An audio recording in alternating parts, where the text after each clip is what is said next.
So we've got Ish with us today from the Dental Portal. It's a website that he runs. He's got advice and tips for those wanting to get into dental school. Make sure to check him out. The link's going to be in the description. But today we really want to talk about his book, which focuses on the UCAT. If you don't know what the UCAT is, you'll find out. You need to know what it is. And he's going to be breaking down how to approach the UCAT, this aptitude test, as well as giving us some insight into how best to prepare for it and get as high a score as you need to get.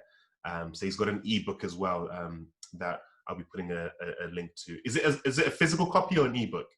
Yeah, so it's like a PDF copy, downloadable on mobile, tablet, computer, whatever. Right. And then you feel free to print it off if you want and use it as a physical copy.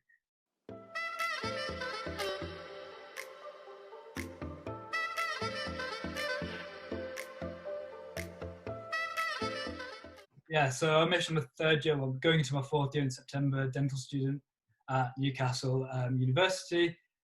Doing dentistry the past 4 years. I've also been running my page and website, the Dental Portal, alongside that, roughly. Fantastic. And you felt a huge burden to help aspiring dentists with the applications to dental school. Where did that come from?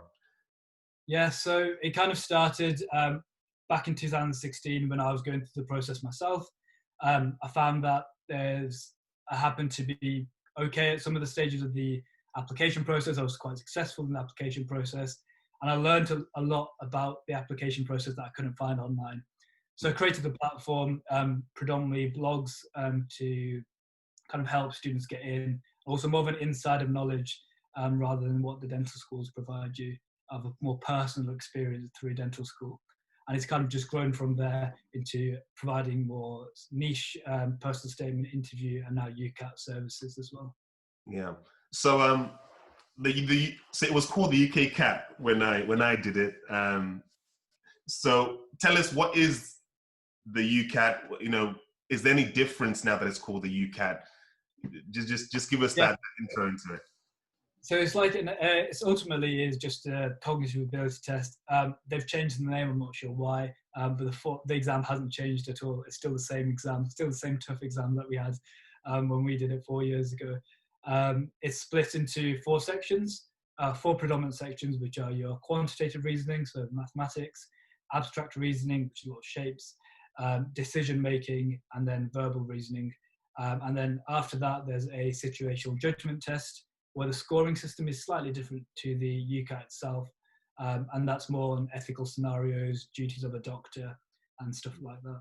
Okay, and why have dental schools adopted this? Why add another testing hurdle? I think the rationale is a lot of the skills that you learn from the UCAT can be applied in both dentistry and medicine in terms of looking at large bits of data, extrapolating the important information, decision making, kind of following logical reasoning to achieve conclusion, which is kind of what medicine and dentistry is, going through a logical pathway in your head to kind of reach conclusions quite quickly. And I think another reason why it's been used is simply because there's a large number of people who apply for dental school, and having a cognitive ability test here will be able to get rid of a significant portion of the applicants pre-interview. Yeah. So, in terms of preparing for the UCAT, what's the best approach to take? Is it just doing a lot of mock tests? What's the secret to cracking it? So I think initially start with develop your techniques, learn your techniques, and develop your techniques. And from that, I mean, have a look at some questions. Do not approach it like an exam, but figure out how you're going to go through these questions. There's loads of resources online you can have to help crack some of the questions, including the ebook. Just look through that first and spend a good week just familiarizing yourself with the content. Don't stress too much in the first week at all. And then it's simply a case of practice makes perfect. You practice as many questions as you possible. You refine the skills you've developed. And a lot of the time you'll find questions repeat themselves in the UCAT, especially in stages like the abstract reasoning, where it's just kind of finding patterns. There's only so many patterns that exist in the world. These patterns like repeat themselves. year on year and an exam from exam. So once you've kind of cracked how to approach one complicated pattern, if you see that again in an exam paper, it's second nature to you. You just know the answer without having to really think too much about it. Yeah. What would you say are some common mistakes that people might make in approaching the UCAT?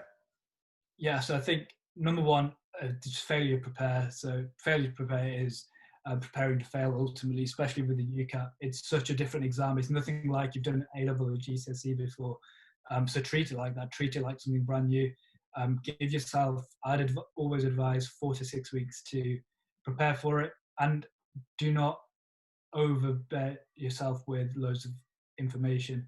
Do literally a few hours a day, if that, like a couple of hours a day, but for a prolonged period of time, Yeah. rather than giving yourself a week and doing 5 to 8 hours a day, because it's such an exam that it really does wear on your mind a lot. It's quite a tough exam to get through mentally. So do bit by bit every day will really allow you to peak, rather than just bombarding yourself with loads of information. Okay, so we're talking earlier, and you got a really high score. Was it about 720 or 773? 773? So even better. How how how how do you think you achieved that sort of score? Was it through what you're just saying now about preparing from 4 weeks in advance? What else can you do to get such a score? I think in my first week of applying, I was just looking at the sort of questions.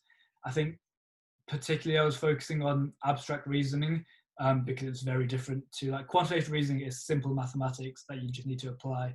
Verbal reasoning, you're just extrapolating information from large bits of data. But abstract reasoning is very, very new. So I was looking at them, I was just kind of figuring out my own patterns, had a look online to see ways to decipher patterns, and kind of embedded them into my thought process. Yeah. And just really just worked away at, like, really a few questions a day. I just did the question and then just thought about it after, and giving yourself that first week just to think around the topics. Yes. And then it was simply, where can I get the most questions from? How am I going to use these questions? Just churning through the questions, I think. And then your step-by-step UCAT guide. So this is the book essentially that you've written. Yeah. How long did it take you to write that, and how do you even approach writing that? Yeah, so it started, probably the idea came about probably at the start of lockdown, so it's not been too long. And I think I was lucky in the sense that all the ideas are kind of in my head. It was just verbalizing it onto a piece of paper. So I just went through really just individually focusing on the 4 key sections and then situational judgment.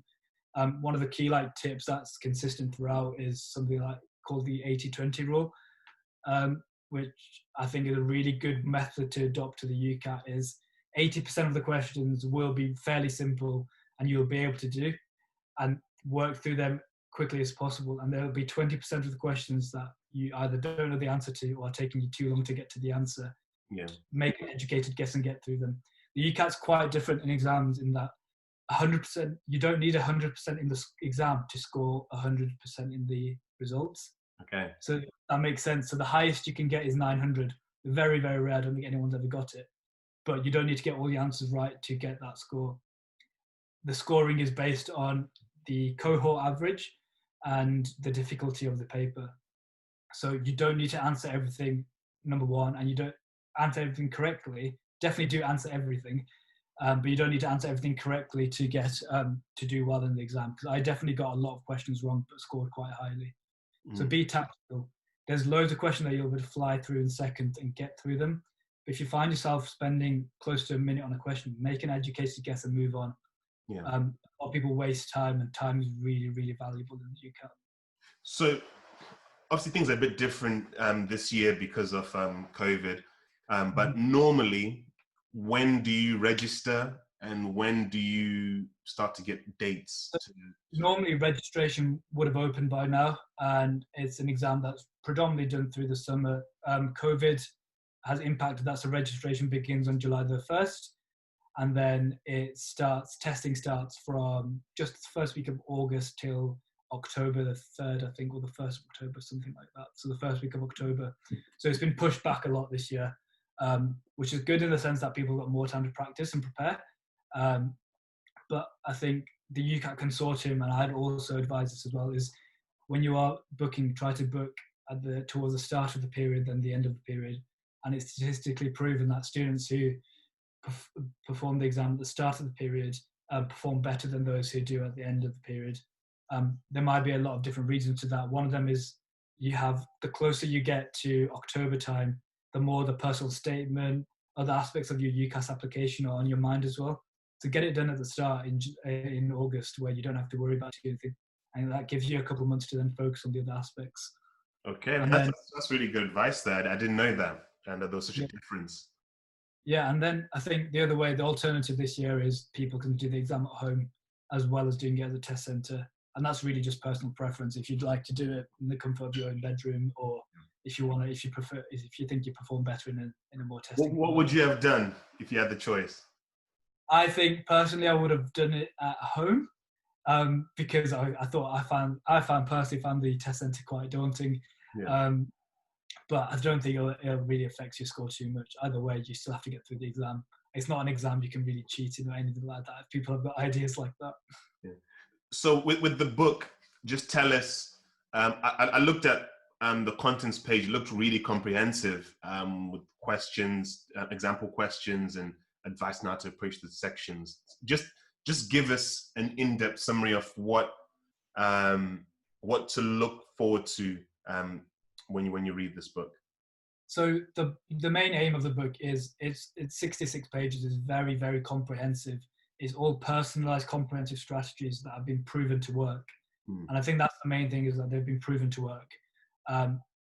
The way I would utilize the book, and we discuss this on the website more, is the book has got, after every section, all the 4 sections of the situation judgment, it's got 1 or 2 testing questions, and then they also worked through solutions of how you come to the answer.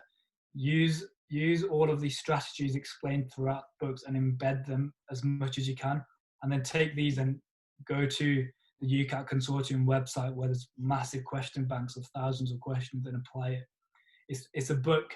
It's not a book for doing all the questions in the book and that's it, you're fine. Use all the strategies from the book and apply that strategy. I think that's the biggest tip I can get with how to use the book more effectively, really, to get a good score. How do you develop these strategies? So a lot of them, I think, it's probably a collation of different things, of speaking to different friends of how they did their exam, reading different textbooks when I was preparing for my exam. And I think it's a collation of different things, which is quite what I like about the book, is that it's not just me and my personal strategies, but it's strategies of loads of different people and that I've adopted that have been successful.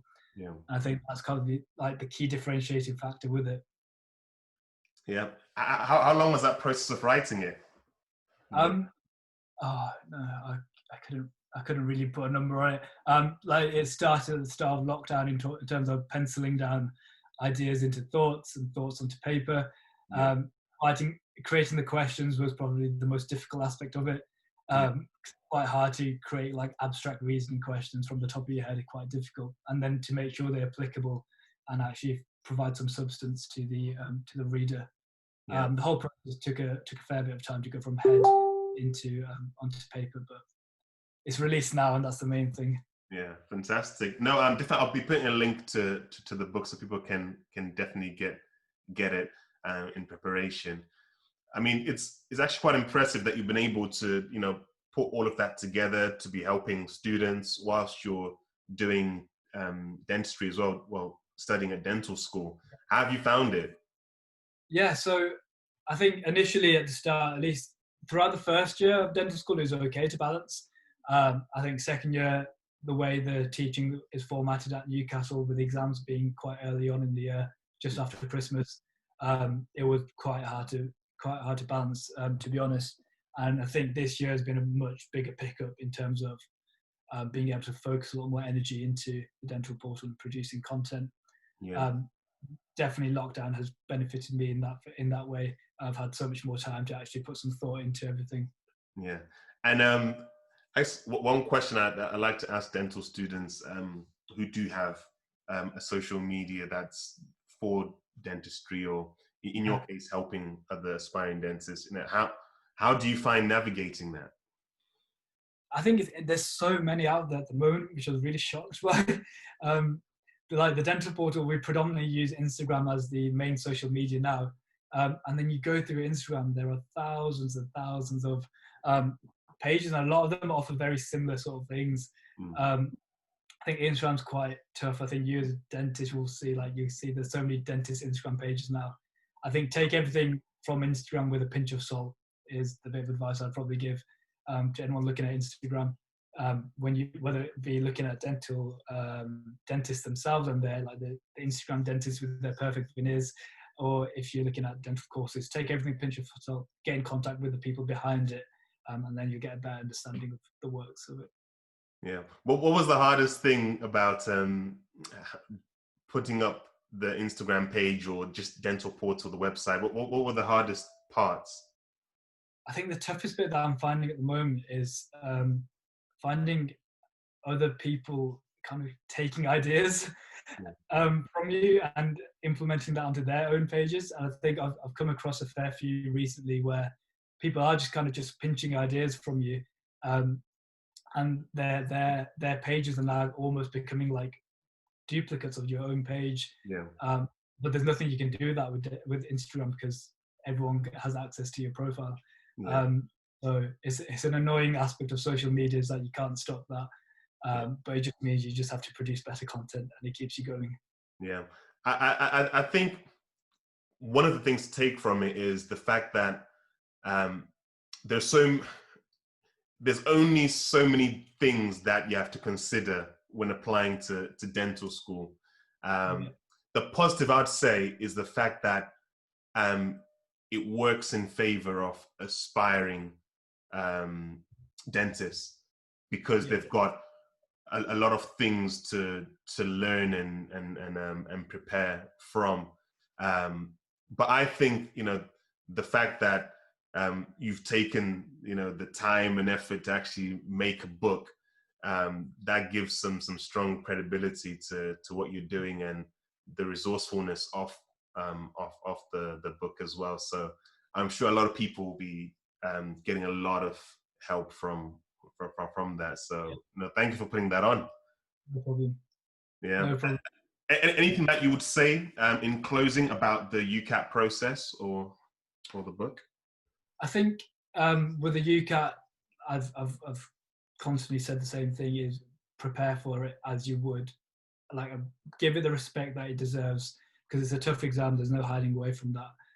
But with the right preparedness and with the right strategies and the right amount of practice, you really can do quite well in it. Don't be too bogged down with your initial scores as well, because everyone's initial scores are awful. Like, there's no two ways about it. But if you can see like a trend of you getting better and better with your scores, do that. I think lastly, I'd also say is utilize as many questions as possible. So the UCAT consortium's got like 4, 5, 6 past papers, as well as question banks with thousands of questions. There are also other online platforms where you can purchase like a subscription and they offer a load of questions and use them, because you are just investing in yourself really at the end of the day. So use them. Perfect. And again, where can we find you? Yeah, so predominantly Instagram, The Dental Portal, and online, www.thedentalportal.co.uk. The main two forms to find the blogs and all the other services. All right, fantastic. Thank you again for your time, and looking forward to what other books you're going to publish. Yeah, hopefully. Thank you.